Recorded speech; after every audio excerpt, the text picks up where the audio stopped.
રસ લઈને આ રસ્તો બનાવો। અધિકારીઓ મોજમાં પડી ગયા છે, રજા છે, કોઈ આવતું નથી, સાંભળવા તૈયાર નથી। તમે ખાડા તો ડોંગરથી પૂરો તો આ તંત્ર ક્યાં જીવશે એમ કોને વાત કરી અમારે।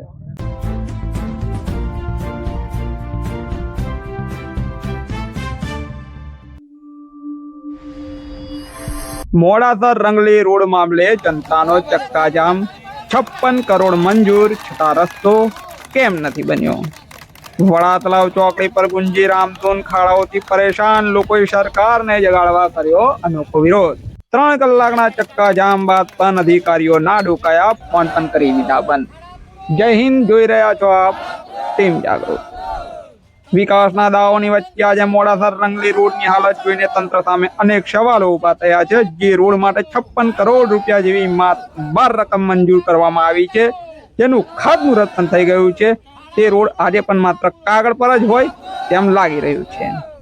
આજે લોકોના ધૈર્યની સીમા આવી ગઈ અને વડા તળાવ ચોકડી ખાતે જનતા રસ્તા પર ઉતરી આવી હતી। વડા તળાવ ચોકડી પર અત્યારે દ્રશ્યો કંઈક અલગ જ છે। વાહનોની લાંબી કતારો છે, પણ આ રસ્તો રોકનાર કોઈ ગુનેગાર નથી, પણ આ વિસ્તારની જનતા છે। રોડ બનાવો, રસ્તા બનાવોના સૂત્રોચ્ચાર સાથે આજે લોકોએ ચક્કાજામ કરી અને રામધૂનની રમઝટ બોલાવી હતી। મોડાસરથી રંગલી સુધીનો આ મુખ્ય માર્ગ અત્યારે ખાડાઓનું સામ્રાજ્ય બની ગયો છે। વારંવાર અકસ્માતો થઈ રહ્યા છે, લોકોને જીવના જોખમે મુસાફરી કરવી પડી રહી છે। ત્યારે નવાઈની વાત એ છે કે 56 કરોડ રૂપિયાના ખર્ચે આ રોડ મંજૂર થઈ ચૂક્યો છે। તેનું ખાતમુહૂર્ત પણ ધામધૂમથી કરવામાં આવ્યું હતું, પરંતુ ખાતમુહૂર્ત બાદ કામગીરી આગળ ના વધતા લોકોમાં આજે ભારે રોષ જોવા મળી રહ્યો છે। આજે વિરોધ પ્રદર્શનમાં લોકો રસ્તા પર બેસીને રામધૂન બોલાવી રહ્યા છે। લોકોનું કહેવું છે કે કદાચ ભક્તિથી તંત્રની ઊંઘ ઉડી શકે છે। જોકે આશ્ચર્યની વાત એ છે કે સતત 3 કલાક સુધી ચક્કાજામ રહ્યો, ટ્રાફિક જામ રહ્યો, લોકો અને મુસાફરો હેરાન પરેશાન થયા, છતાં પણ એક પણ જવાબદાર અધિકારી સ્થળ પર ડોકાયા ન હતા, પરખ્યા ન હતા। જ્યારે લોકોએ સ્થાનિક આગેવાનોએ અધિકારીઓને ફોન કરવાનો પ્રયાસ કર્યો, ત્યારે અધિકારીઓએ પહેલા ફોન રિસીવ ના કર્યા, બાદમાં પોતાના ફોન પણ બંધ કરી દીધા હતા। અધિકારીઓના આ પ્રકારના વર્તનથી લોકોનો આક્રોશ ચરમસીમા પર પહોંચ્યો છે। શું તંત્ર કોઈ મોટા અકસ્માતની રાહ જોઈ રહ્યું છે? 56 કરોડની રકમ ક્યાં ગઈ? ખાતમુહૂર્ત માત્ર ફોટા પડાવવા માટે જ હતું? આવા અનેક સવાલો છે જે આજે વડા તળાવ ચોકડી ઉપર ઉભેલો દરેક નાગરિક પૂછી રહ્યો છે। હવે જોવાનું એ રહે છે કે આ જન આક્રોશ બાદ તંત્ર જાગશે ખરું, કે પછી લોકોને હજુ પણ ધૂળ અને ખાડાઓની વચ્ચે જીવવું પડશે। નમસ્કાર।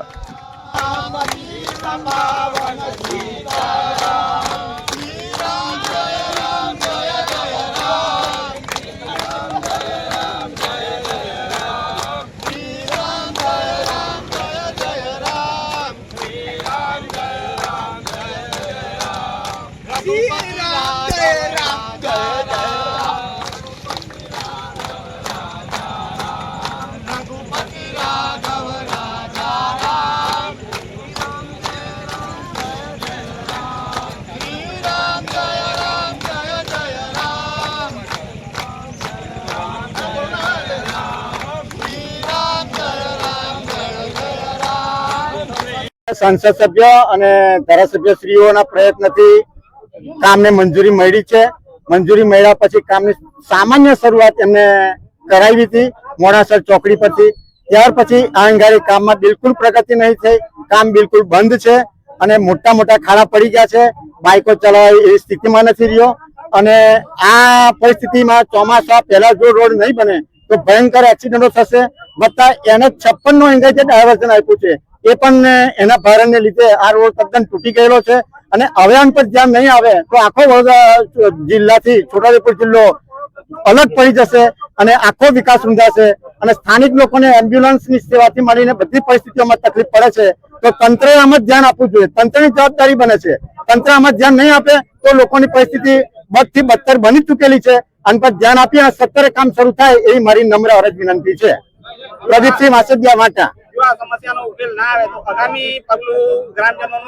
આગામી પગલું વહીવટી તંત્ર અને ચૂંટાયેલી પાંખને વિરુદ્ધમાં લોકોનું મનોબળ બનતું જાય છે, એટલે હવે પરિણામ ભોગવવા સરકાર અને વહીવટી તંત્ર ધ્યાનમાં રાખવું પડશે. હવે મનોબળ લોકોએ મન બનાવી લીધું છે કે કામ થતું નથી, એવું મન બનાવી લીધેલું હોય તો હવે આની પાસે ધ્યાન આપી અને કામ સત્વરે શરૂ થાય એવા પ્રયત્ન કરવા જોઈએ.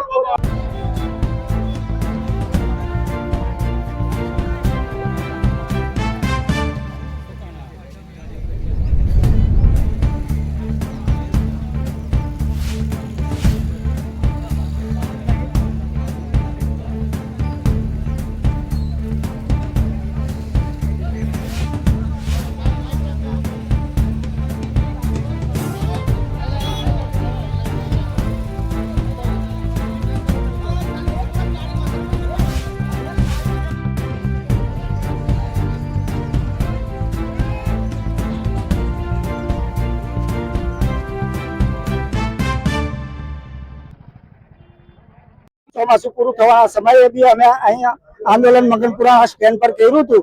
ત્યારે બોડેલીના કાર્યપાલક ઇજનેરે આવીને એવું કીધું હતું કે હું તમને વહી ધરી આપું છું, એ પરમ દિવસેથી કામ ચાલુ કરી દઈશ આ ખાડા પુરાવાનું. પણ હોવા છતાં કોઈ પણ જાતના ખાડા પૂર્યા નથી. છેલ્લા 3 વર્ષથી આ રોડ પર પસાર થતી પબ્લિક એટલી બધી હેરાન થાય છે, ખાડા બહુ પડી ગયા છે. અને અમે 11 માર્ચના દિવસે બી અમારું પ્રતિનિધિ મંડળ છોટાઉદેપુર સાહેબને મળવા ગયું હતું. ત્યારે રાઠવા સાહેબે એવું કીધું, બોડેલીના કાર્યપાલક ઇજનેરને હુકમ કર્યો હતો કે તમે તાત્કાલિક આ ખાડા ડોમર પિચિંગ થી કરો. પણ હોવા છતાં એ પિચિંગ ના કર્યું અને મોટા મોટા મેન્ટલ બીજા દિવસે નાખ્યા. એ મોટા મેન્ટલ ઉછળવાથી લોકોના પગમાં બી વાગે છે, સ્કૂટરો બી સ્લીપ મારે છે અને ધૂળ એટલી બધી ઉડે છે કે અહીંની રોડ પર પસાર થતી પબ્લિકને બહુ તકલીફ પડે છે. આજુબાજુના ખેતરોમાં ધૂળ ઉડવાથી કશું કોઈ પણ જાતનો પાક બી પાકતો નહીં. તો સરકારને અમારી નમ્ર વિનંતી છે કે તમે તાત્કાલિક આ ખાડા ડોમર પિચિંગ કરીને આ રસ્તો તાત્કાલિક ચાલુ કરો એવી મારી નમ્ર વિનંતી છે. અને અગાઉ 6 મહિના પર ધારાસભ્ય અને સંસદ સભ્ય ની ખાતમુહૂર્ત કર્યું હતું કે 58 કરોડ રૂપિયા આ રસ્તો તાત્કાલિક ચાલુ કરવામાં આવશે. પણ હવા 6 મહિના થઈ ગયા પણ હજુ આ રસ્તાનું કોઈ પણ જાતનું કામ નહીં ચાલુ. તો મારી અમને બી નમ્ર વિનંતી છે કે તમે બી સાહેબ અહીંથી કાયમ માટે પસાર થાવ છો તો ધારાસભ્ય, સંસદ સભ્ય, બીજા પદાધિકારીઓ પણ તમે થોડો રસ લઈને આ રસ્તો બનાવો એવી અમારી નમ્ર વિનંતી. ને તોરસી બારિયા, બોડેલી તાલુકા કોંગ્રેસ પ્રમુખ.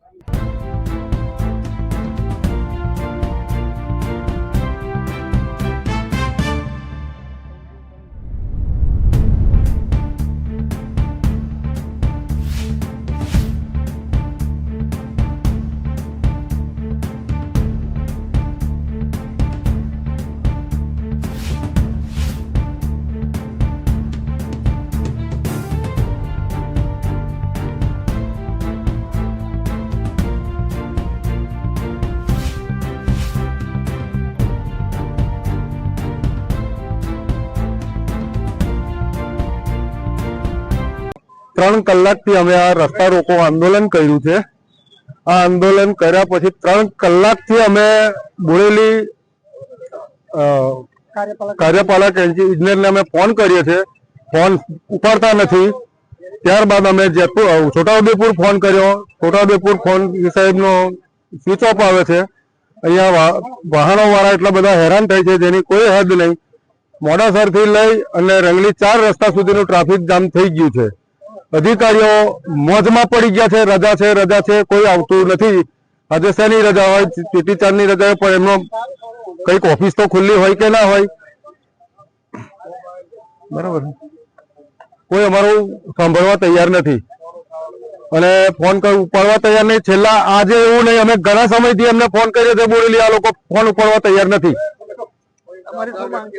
અમારી માંગ એટલી છે કે અહીંયા આગળ આવે અને આ રસ્તો ખુલ્લો કરાવે.